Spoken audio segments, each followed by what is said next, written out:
नमस्कार दोस्तों, आप सभी का हमारे चैनल पर स्वागत करता हूँ। हमारे चैनल को सब्सक्राइब करें ताकि आप और भी जानकारी वाले वीडियो देख सकें। हिंदी पंचांग के सभी 12 महीने में श्रावण मास का विशेष महत्व माना जाता है, क्योंकि ये शिव जी की भक्ति का महीना है। श्रावण मास को सावन माह भी कहा जाता है। मान्यता है कि जो लोग इस माह में शिव जी की पूजा करते हैं उनके सभी दुख दूर हो जाते हैं, कार्यों में आ रही मुश्किलें भी खत्म हो जाती है और देवी देवताओं की कृपा भी प्राप्त होती है। इसी वजह से देश भर के सभी शिव मंदिरों में भक्तों की भीड़ लगी रहती है। ये भक्ति का महीना है, इस कारण इन दिनों के लिए शास्त्रों में कुछ ऐसे काम बताए गए हैं जो हमें नहीं करने चाहिए। जो लोग ये काम करते हैं उन्हें शिव जी की कृपा प्राप्त नहीं हो पाती है और परेशानियां बनी रहती है। आइए जानते हैं कौन से वो 10 काम जो श्रावण के महीने में नहीं करने चाहिए। पहला काम है, शिवलिंग पर हल्दी नहीं चढ़ानी चाहिए। शिव जी की पूजा करते समय ध्यान में रखें कि शिवलिंग पर हल्दी नहीं चढ़ानी चाहिए। हल्दी जलाधारी पर चढ़ानी चाहिए। हल्दी स्त्री से संबंधित वस्तु है। शिवलिंग पुरुष तत्व से संबंधित है और ये शिव जी का प्रतीक है। इस कारण शिवलिंग पर हल्दी नहीं चढ़ानी चाहिए, बल्कि हल्दी जलाधारी पर चढ़ानी चाहिए। जलाधारी स्त्री तत्व से संबंधित है और ये माता पार्वती का प्रतीक है, अतः ध्यान में रखें शिवलिंग पर हल्दी कभी न चढ़ाएं। दूसरी बात है, दूध का सेवन ना करें। सावन में संभव हो तो दूध का सेवन नहीं करना चाहिए।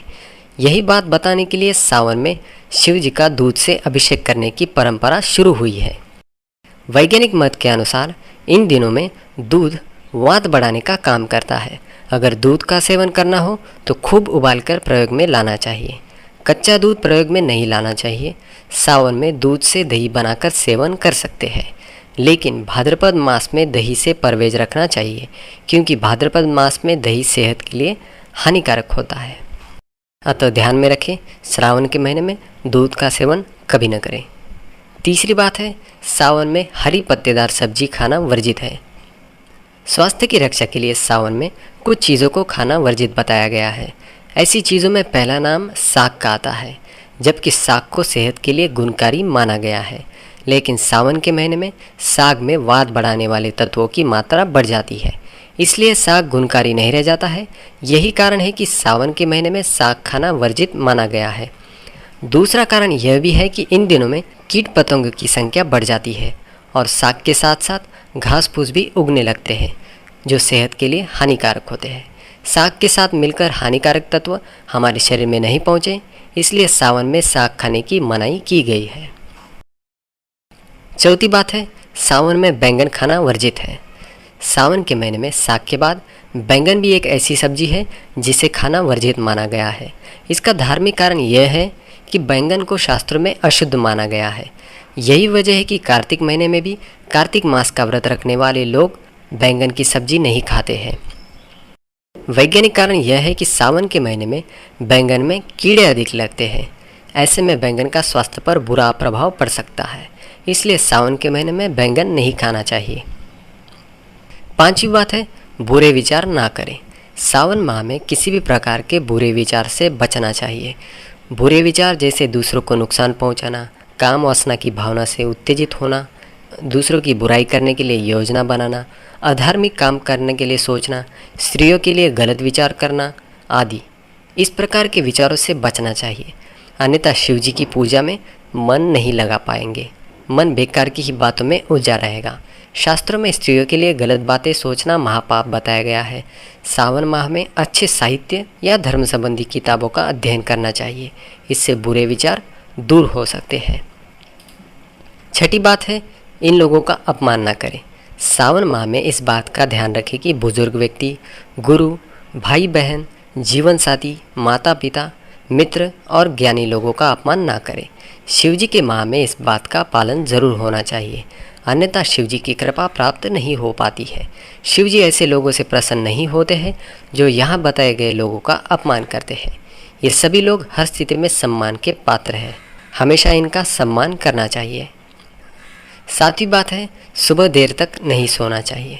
पूजा के लिए सुबह सुबह का यानी कि ब्रह्म मुहूर्त का समय सबसे उचित रहता है। इस कारण यदि आप शिव जी की कृपा पाना चाहते हैं तो सुबह बिस्तर जल्दी छोड़ देना चाहिए। जल्दी जागे और स्नान आदि कार्यों के बाद शिव जी की पूजा करें। यदि देर तक सोते रहेंगे तो इससे आलस्य बढ़ेगा। सुबह जल्दी उठने से सुबह के वातावरण से स्वास्थ्य लाभ भी मिलता है। सुबह के समय मन शांत रहता है और इस वजह से पूजा पूरी एकाग्रता से हो पाती है। एकाग्रता से की गई पूजा बहुत जल्दी ही शुभ फल प्रदान करती है। 8वीं बात है, मांसाहार नहीं करना चाहिए। सावन मास में मांसाहार यानी नॉनवेज खाने से बचना चाहिए। नॉनवेज खाना बनाने के लिए जीव की हत्या करनी पड़ती है और जीव की हत्या करना महापाप माना जाता है। इस महीने में मांसाहार को छोड़कर इस पाप से आप बच सकते हैं। सावन में वर्षा ऋतु रहती है और आसमान में बादल छाए रहते हैं। इस कारण कई बार सूर्य और चंद्रमा दिखाई नहीं देते हैं। सूर्य और चंद्र की रोशनी हम तक नहीं पहुंचती है तो हमारी पाचन शक्ति कमज़ोर हो जाती है। इन दिनों में इन दोनों ग्रहों की रोशनी से पाचन शक्ति मजबूत होती है। नॉनवेज खाना पचाने के लिए पाचन शक्ति मजबूत होना ज़रूरी होता है। यदि ये खाना ठीक से नहीं पचेगा तो स्वास्थ्य संबंधी परेशानियां भी हो सकती है। अतः ध्यान में रखें, श्रावण के महीने में मांसाहार कतई न करें। 9वीं बात है, पति पत्नी को ये बातें ध्यान में रखनी चाहिए। अधिकतर परिवारों में पति पत्नी के बीच वाद विवाद, छोटी छोटी लड़ाइयाँ अक्सर होती रहती है। ये आम बात है, लेकिन जब छोटी छोटी बातें बढ़ जाती है तो पूरा घर अशांत हो जाता है। सावन मास में इस बात का ध्यान रखें कि घर में किसी भी प्रकार का क्लेश ना हो। जिन घरों में क्लेश होता है, अशांति रहती है, वहाँ देवी देवता निवास नहीं करते हैं। सावन मास में शिव जी की कृपा चाहते हैं तो घर में प्रेम बनाए रखें और एक दूसरों की गलतियाँ भूलकर आगे बढ़े। घर में शांति रहेगी तो जीवन भी सुखद बना रहेगा और मन प्रसन्न रहेगा। प्रसन्न मन से पूजा करेंगे तो मनोकामनाएं भी जल्दी पूरी हो जाएंगी। और 10वीं बात है, क्रोध ना करें। क्रोध से मन की एकाग्रता और सोचने समझने की शक्ति खत्म हो जाती है। इस आवेश में लिए गए फैसले भी अधिकतर नुकसानदायक ही होते हैं। क्रोध करना एक बुराई है और इससे बचना चाहिए। अगर क्रोध करने की आदत आपको लग जाए तो आप हमेशा ही क्रोध करते रहेंगे और हमेशा ही दूसरों को मानसिक नुकसान पहुंचाते रहेंगे। शिव जी की कृपा पाने के लिए खुद को शांत रखना बहुत ही ज़रूरी होता है। क्रोध से मन अशांत हो जाता है और ऐसे में पूजा नहीं की जा सकती। अतः हमेशा ध्यान में रखें, श्रावण के महीने में कतई क्रोध ना करें। तो ये थे वो 10 काम जिन्हें हमें श्रावण के महीने में बिल्कुल भी नहीं करना चाहिए। इस वीडियो को देखने के लिए आप सभी का धन्यवाद करता हूँ। हमारे चैनल को सब्सक्राइब करें ताकि आप और भी जानकारी वाले वीडियो देख सकें। धन्यवाद।